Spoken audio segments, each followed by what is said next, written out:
sayang sama mama. Tapi mulut mama itu jangan kasar, itu aja. Kamu juga kalau kasar mama jangan kasar. Ernita Silitonga menangis meminta maaf kepada ibu kandungnya Hotma Parulian Tobing. Ernita menyesal telah memukul ibunya hingga konflik ibu dan anak ini berujung di kantor polisi. Ernita memukul ibu kandungnya dengan kursi plastik gara-gara korban mengambil gorengan dagangannya. Setelah pelaku mencium kaki ibunya, polisi pun menyatakan kasus ini berujung damai. Korban Hotma Tobing mencabut laporan polisi setelah adanya proses mediasi. Saya sudah memaafkan anak saya.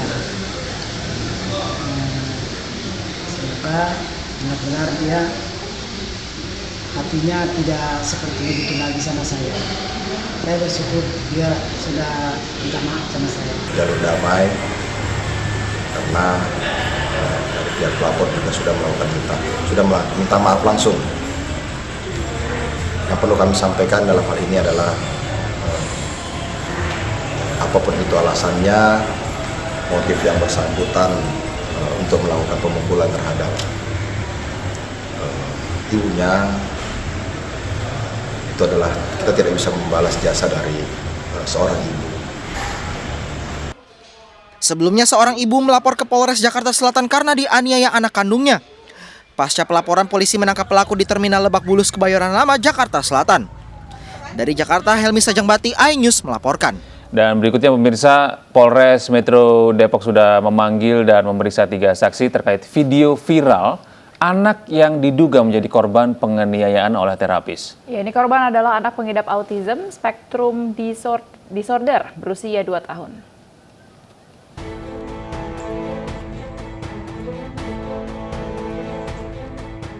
Video seorang anak menangis berusaha melepaskan diri lantaran kepalanya dijepit paha seorang pria dewasa tengah viral di media sosial. Dugaan kekerasan anak ini terjadi di sebuah rumah sakit di Depok, Jawa Barat. Korban adalah pengidap autism spektrum disorder yang berusia 2 tahun. Sementara pria dewasa yang menjepit korban dengan pahanya merupakan terapis anak. Polres Metro Depok masih mendalami kasus ini dan telah memeriksa 3 saksi, diantaranya terapis, pihak rumah sakit, serta ibu korban. Dari pihak rumah sakit sudah kita periksa 3 orang, termasuk ibu korban, terapis dan ibu korban. Dari pihak rumah sakit bahwa baru tahu bahwa ada di video yang viral yang berinisial H. Ibu korban menyampaikan apa yang dialami kemarin agar mendapatkan sanksi yang maksimal. Sementara itu, ibu korban yang tidak ingin identitasnya diketahui juga telah mendatangi Polres Metro Depok. Ia berterima kasih polisi merespon cepat laporannya dan berharap agar pelaku bisa diproses hukum. Harapan saya pelaku mendapatkan sanksi yang setimpal dan manajemen rumah sakit memperhatikan lagi perlakuan karyawannya. Dan untuk para orang tua yang mengalami hal yang serupa, silakan melapor ke Polres Depok. Hingga kini belum diketahui hasil pemeriksaan polisi pada pihak rumah sakit dan juga belum ada tanggapan dari pihak rumah sakit terkait tindakan salah satu terapisnya yang melakukan kekerasan pada anak yang juga pasien. Ya, histeris dan kejar-kejaran ini warnai razia PMKS di sejumlah kawasan ibu kota. Razia rutin ini dilakukan petugas gabungan mengingat jumlah PMKS terus meningkat. Nggak mau ibu saya kasih. Tolong aku ya Allah. Seorang wanita tunawisma histeris saat akan dievakuasi paksa oleh petugas Satpol PP dari kolong jembatan Jati Baru, Tanah Abang, Jakarta Pusat, Kamis siang tadi. Diketahui, razia penyandang masalah kesejahteraan sosial sengaja digelar petugas gabungan Sudin Sosial dan Satpol PP, mengingat sejumlah PMKS mulai dari gelandangan, pengamen jalanan, pengemis hingga pemulung di ibu kota semakin meningkat. PMKS PPKS jalanan di Tanah Abang, bisa terjangkau ada 4 PMKS untuk dirujuk ke PSBI 1 Kedoya untuk direhabilitasi sosial di Panti Kedoya. Sementara itu, aksi kejar-kejaran mewarnai razia PPKS di kawasan Jakarta Timur yang digelar Rabu sore. Akibatnya, petugas Satpol PP terjatuh saat mengejar PPKS yang melarikan diri menggunakan angkot. Sedikitnya 11 orang PPKS beserta sejumlah barang berhasil diamankan. Yang kita amankan tadi di samping pelanggar termasuk barang buktinya ada biola kotak amal. Kotak amal kita amankan untuk barang bukti. Itu minta sumbangan? Minta sumbangan di jalanan di lampu merah. Dalam razia ini juga ditemukan 2 orang pemuda kedapatan membawa obat-obatan saat tengah berkumpul di tepi jalan. Dari Jakarta, Tim Liputan iNews melaporkan. Ya pemirsa, lebih dari sepekan sejak pesawat Susi Air dibakar KKB Papua, pilot Kapten Philip Max Martin masih belum ditemukan. Ya, sementara tim gabungan TNI Polri ini mengolah tempat kejadian perkara pembakaran pesawat Susi Air di landasan Pacu, Bandara Paro.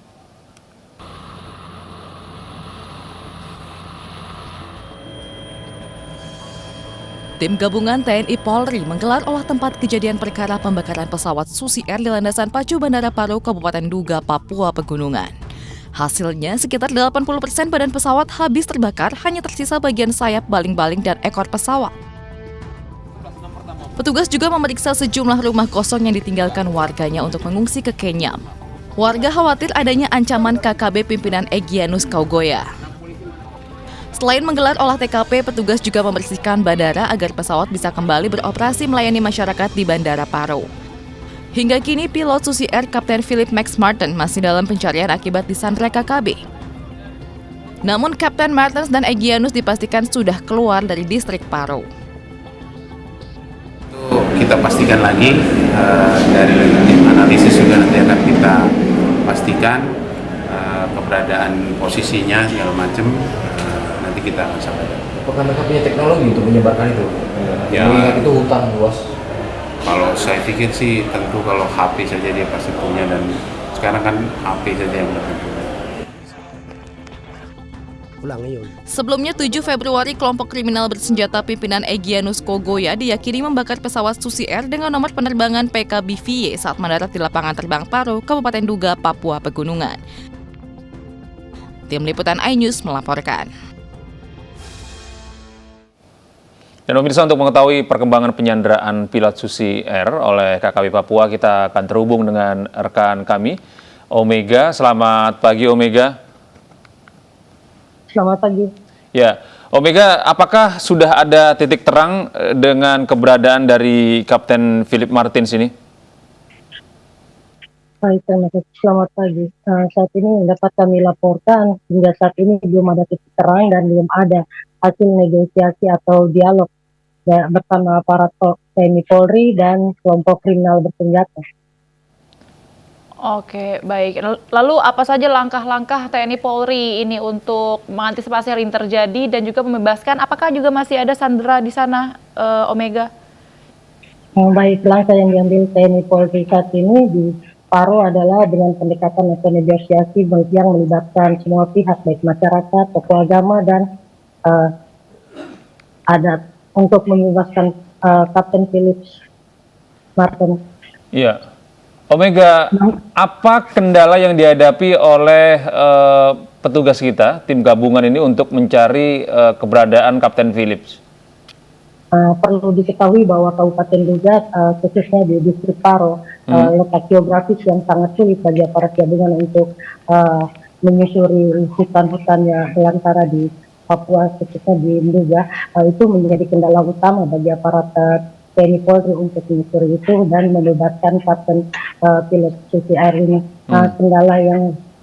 Kendala yang di satu sisi lagi yaitu kendala jaringan, melihat hutan di Papua sangat luas begitu ya? Sangat luas. Ini menjadi kendala bagi aparat TNI Polri. Namun kami yakin bahwa aparat TNI Polri mempunyai standar operasi tersendiri untuk membebaskan Kapten pilot Martin di Kabupaten Duga di Paro.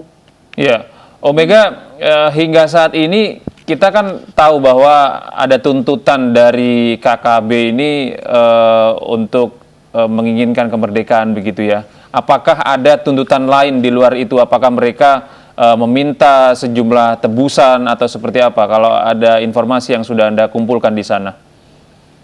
Nah, informasi yang kami himpun saat ini, kelompok kriminal bersenjata hanya ingin mendapat pengakuan untuk mereka dari pemerintah Indonesia untuk adanya kemerdekaan bagi rakyat Papua sendiri. Namun sampai saat ini hasil negosiasi atau dialog yang dilakukan aparat TNI Polri belum berhasil, sehingga belum ada tanda-tanda untuk mereka meminta tebusan atau sejumlah uang yang biasanya di sini oleh PKB. Ya.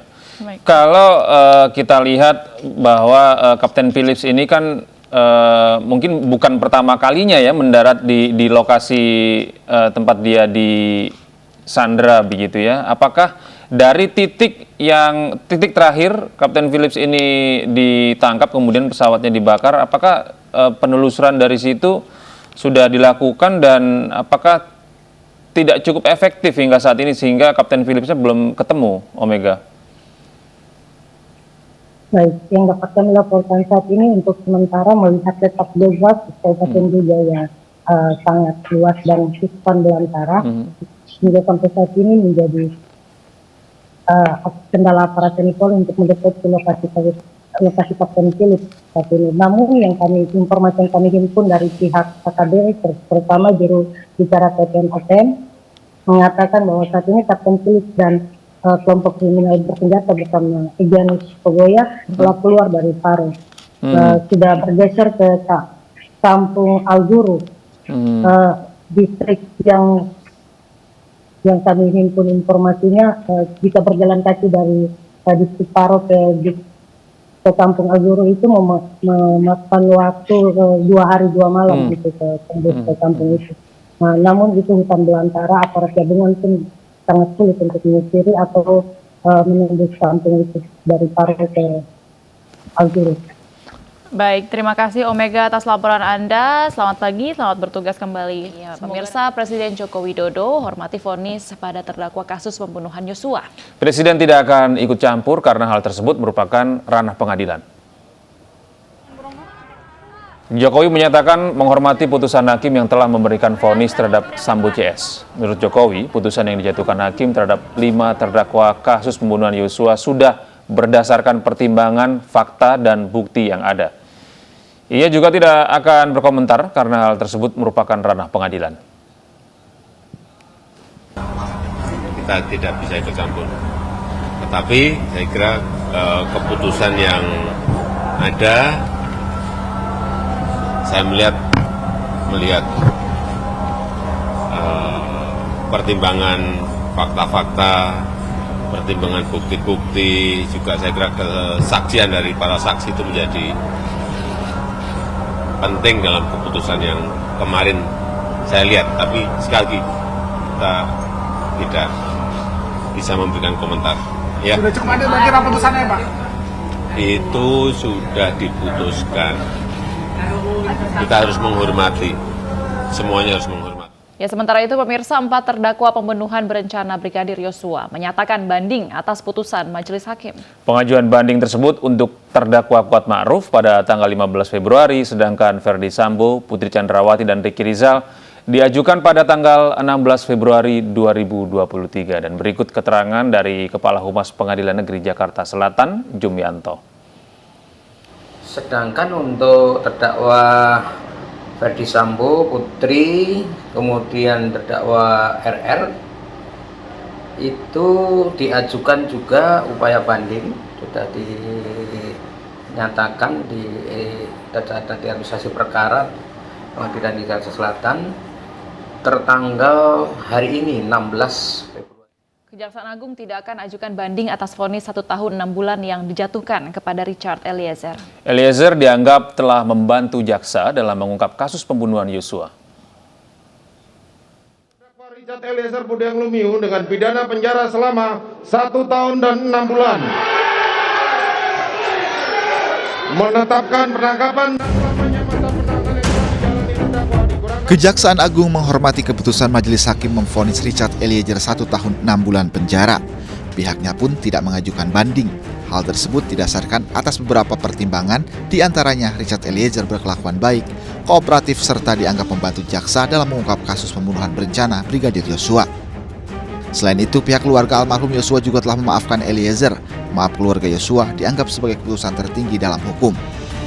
Dengan tidak diajukannya banding dari pihak Richard dan jaksa penuntut umum, maka putusan hakim 1,5 tahun penjara memiliki kekuatan hukum tetap. Putusan hakim ini di samping sudah mengambil over seluruhnya, saya mengikuti benar, mengambil over seluruhnya tuntutan dakwaan maupun tuntutan jaksa. Seluruhnya saya lihat dari seluruh unsur yang dikutip oleh hakim. Hakim yakin benar atas dakwaan jaksa tersebut, yakin benar atas tuntutan jaksa tersebut, sehingga kami menghormati putusan hakim yang telah mewujudkan keadilan substantif yang dapat diterima oleh masyarakat. Sebelumnya jaksa menuntut Eliezer 12 tahun penjara. Eliezer dianggap bersalah dan ikut serta dalam pembunuhan berencana. Namun dalam putusannya, majelis hakim justru memvonis Eliezer lebih ringan dari tuntutan jaksa. Adapun sejumlah yang meringankan Richard adalah masih berusia muda dan menyesali perbuatannya.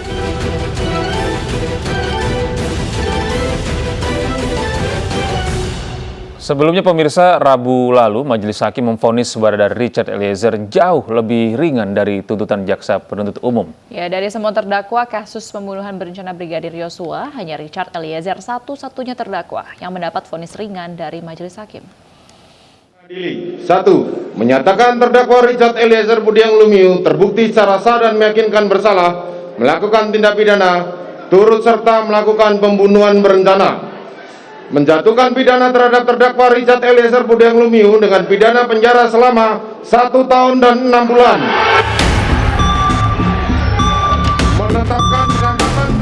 Usai majelis hakim membacakan putusannya, seketika ruang sidang riuh seraya menyambut putusan majelis hakim tersebut. Mendengar putusan majelis hakim, Richard Eliezer menangis. Terlihat ekspresi wajah lega dari Richard. Richard Eliezer terbukti bersalah dalam pembunuhan berencana Brigadir Yosua Huta Barat. Namun dalam pertimbangannya, majelis hakim menilai Richard Eliezer sebagai saksi pelaku yang bekerja sama atau justice collaborator, sehingga hukuman bisa lebih ringan dari tuntutan JPU. Sebelumnya Richard Eliezer dituntut 12 tahun penjara oleh JPU karena dianggap telah bekerja sama dalam kasus pembunuhan berencana Brigadir Yosua Huta Barat. Dalam kasus ini Richard Eliezer menjadi terdakwa bersama Ferdi Sambo dan istrinya Putri Chandrawati, serta rekan sesama ajudan Ricky Rizal. Penetapan tersangka terhadap Richard Eliezer dibuat setelah adanya argumentasi baku tembak antara Brigadir Yosua dan Richard Eliezer yang terjadi di rumah dinas Ferdi Sambo di Kompleks Polri Duren 3. Namun, dalam perjalanan kasusnya Richard Eliezer mengajukan sebagai justice collaborator untuk mengungkap kasus seterang-terangnya. Richard Eliezer dan terdakwa lain menjalani tes kebohongan. Hasil dari tes tersebut, Richard terbukti jujur. Meski demikian, JPU tetap menuntut Richard dengan 12 tahun penjara. Karena jaksa meyakini Eliezer melakukan tindak pidana secara bersama-sama merampas nyawa Brigadir Yosua. Setelah menjalani sidang duplik, perjalanan Richard Eliezer dalam kasus pembunuhan berencana terhadap Brigadir Yosua menemui titik terang seterang kesaksian Richard dalam mengungkap kasus ini. Richard divonis majelis hakim dengan vonis ringan yakni 1 tahun 6 bulan. Tim Liputan iNews melaporkan. Kapolri Jenderal Listio Sigit Prabowo menyatakan peluang Richard Eliezer kembali menjadi anggota Polri tetap ada. Namun masih harus menunggu sidang etik yang akan disiapkan oleh Divisi Propam Polri dalam waktu dekat. Balik ke itu terbuka Pak ya? Ya, peluang itu ada. Sidangnya kapan Pak sidang etik itu? Ya, sendiri Pak? kita sedang melihat proses yang ada dan kita minta untuk tim dari Propam untuk mempersiapkan segala sesuatunya kalau memang sudah bisa dilaksanakan. Pemirsa, pemerintah meminta DPR segera menyetujui peraturan pemerintah pengganti Undang-Undang Nomor 2 Tahun 2022 tentang Cipta Kerja dan menyepakati rancangan Undang-Undang Penetapan Cipta Kerja menjadi undang-undang. Pemerintah kembali menggelar rapat pleno bersama Badan Legislasi DPR RI membahas Perpu Nomor 2 Tahun 2022 tentang Cipta Kerja. Pemerintah yang diwakili Menko Perekonomian Airlangga Hartarto menegaskan diterbitkannya Perpu tentang Cipta Kerja menjadi upaya mencegah terjadinya krisis ekonomi sekaligus memberikan kepastian hukum bagi investasi dan dunia usaha. dalam hal DPR RI dapat menyetujui peraturan pemerintah pengganti Undang-Undang Nomor 2 Tahun 2022 tentang Cipta Kerja dan menyepakati RUU penetapan Perpu Cipta Kerja menjadi undang-undang, kami optimis bahwa pemerintah akan tetap dan dapat mempertahankan dan meningkatkan pertumbuhan ekonomi. Badan Legislasi DPR RI akan membentuk panitia kerja atau panja untuk menguji isi Perpu dengan mempertimbangkan kepentingan nasional, putusan MK, serta persoalan geopolitik global. Tim Liputan iNews melaporkan. Ya pemirsa, keputusan pemerintah menetapkan ongkos haji 2023 sebesar 49,8 juta rupiah ini disambut berbagai pihak.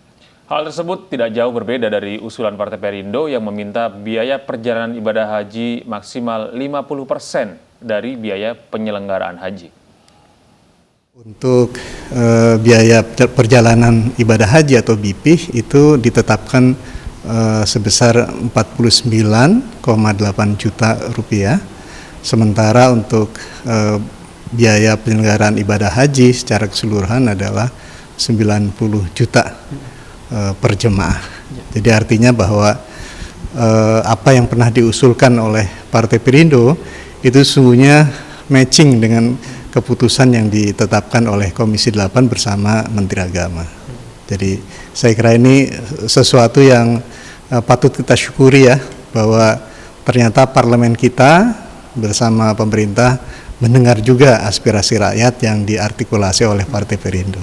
Badan Pembina Ideologi Pancasila bersama BKKBN menginisiasi kegiatan kick-off meeting Pancasila dalam tindakan dalam upaya mencegah stunting, kekerasan pada anak dan perempuan hingga antisipasi bencana.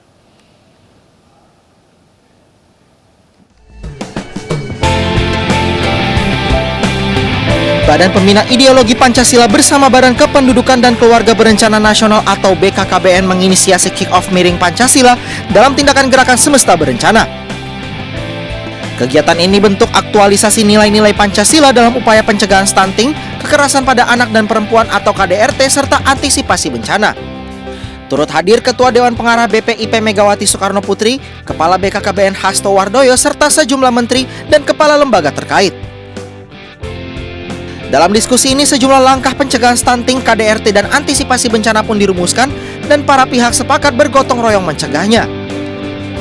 Menurut Kepala BKKBN Hasto Wardoyo, sosialisasi kesadaran dini pencegahan stunting sejak sebelum hamil dan hamil usia dini sangatlah penting. Untuk itu, makanan pendamping ASI harus bisa mencukupi kebutuhan anak mulai dari usia 6 hingga 24 bulan. Ternyata tepat sekali bahwa ketika ini dikeroyok dengan cara gotong royong, maka insya Allah kita bisa lebih cepat menurunkan stunting. Dan hari ini tadi juga akan dimulai untuk recording siapa-siapa yang bisa mau untuk menjadi bapak asuh dalam rangka mewujudkan Pancasila dalam tindakan. Mewujudkan Pancasila dalam tindakan, ya. Jadi ada tindakan mengatasi stunting, ada tindakan mengantisipasi gempa, ada pencegahan kekerasan anak dan perempuan, dan juga pelindungan atau upaya terhadap ibu-ibu hamil, ya. Itu. BKKBN pun mengajak semua pihak mau menjadi bapak ibu asuh bagi anak-anak Indonesia agar bisa mengurangi anak stunting di tanah air. Dari Jakarta, Muhammad Ardiansyah, iNews melaporkan. Pemirsa, Indonesia International Motor Show atau IIMS 2023 resmi dibuka kemarin. Gelaran pameran kendaraan tersebut menampilkan merek-merek mobil dan motor ternama seperti PT Hyundai Motors Indonesia resmi meluncurkan edisi terbaru dari lini Sport Utility Vehicle atau SUV dengan varian andalannya Hyundai Creta Dynamic Black Edition.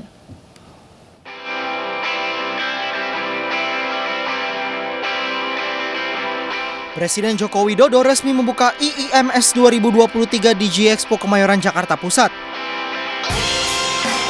Orang nomor satu di Indonesia ini pun melihat langsung merek-merek produsen mobil ternama seperti PT Hyundai Motor Indonesia. Dalam kesempatan ini, PT Hyundai Motors Indonesia resmi meluncurkan edisi terbaru dari lini SUV andalannya, yakni Hyundai Creta Dynamic Black Edition.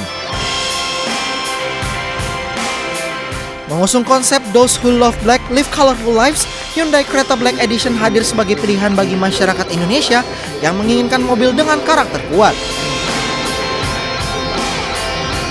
Hyundai Creta Dynamic Black Edition dipadukan dengan teknologi canggih berupa Hyundai Blue Link yang bisa menjadi representatif untuk dapat digunakan dengan mudah oleh pengguna. GM Marketing Department PT Hyundai Motors Indonesia Astrid Aryani Wijana menyebutkan peluncuran Creta Dynamic Black Edition juga merupakan perayaan anniversary distribusi Hyundai Creta di tanah air.